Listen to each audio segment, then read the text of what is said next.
A Canadian exploration and development company has commenced drilling on its 100% owned and fully permitted Tuvatu gold project in the highlands of Nandi.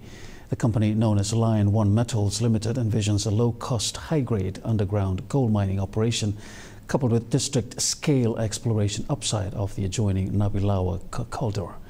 Tuvatu is the largest undeveloped gold project in Fiji and one of the highest-grade gold projects anywhere in the world, focused on building a production of 100,000 ounces per year over 10 years. In our in-depth segment tonight, our West reporter Jesse Sinu travelled up to the exploration site for this report. Our journey up to Tuvatu began with a smooth ride from the Nandi airport and up towards the head of the sleeping giant mountains outside Nandi.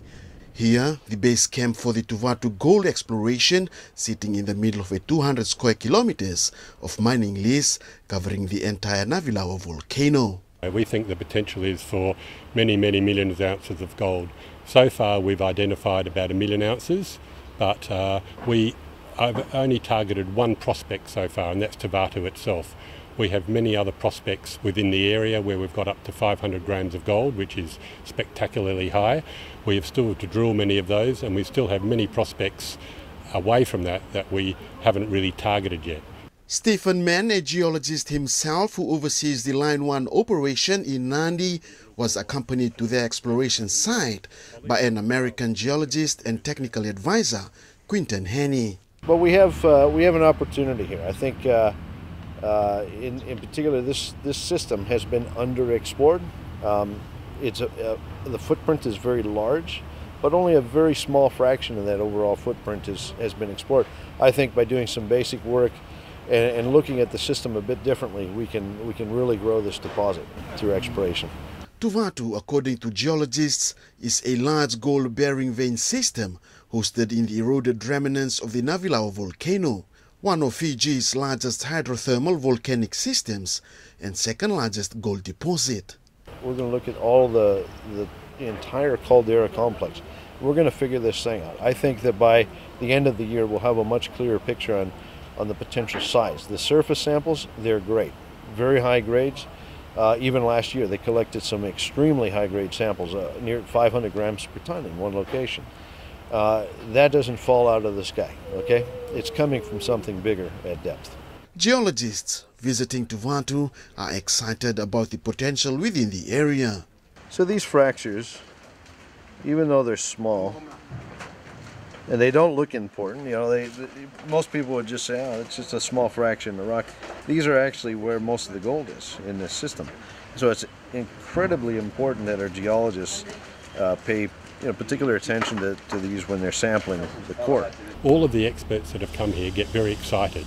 They see Tuvatu as a major mineral system, not just one single mine, but a whole number of world-class mines within an area of about 5 or 7 kilometre radius within this whole volcano. Line 1 has also taken advantage of the locally available fantastic workforce applicable to mining. We employ around 50 local staff here, and we also have about 60 local contractors working for us as well, either here or down in our Nandi office. So long term, by the time we get to starting production in a year and a half or 2 years, we'll have around 280 locals. But at the same time, we're putting a lot of the people we employ are from the local villages.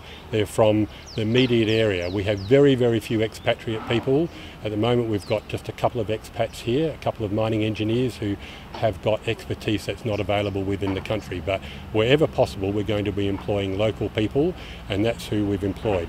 The company is also working closely with government stakeholders in keeping the environment surroundings within and around the mining leased area from being exposed to any damage and negative environment impact. We take samples on a monthly basis on environmental. We've been doing that for about 7 years, so we have a fantastic baseline prior to mining of all of the quality of the water, of the quality of the soils, and we report to them. We have those taken monthly and quarterly, report those to the Department of Environment through our environmental team, and we have monthly and bi-monthly meetings, and sometimes more regularly than that, with the Mineral Resource Department as well. to keep them informed of how we're going, timescales, what we're doing, and results all the time as well. Line 1 has set a target to convert Tuvalu to a project that can produce 100,000 ounces of gold per year over 10 years. Jesse Tuisinu, Fiji One News.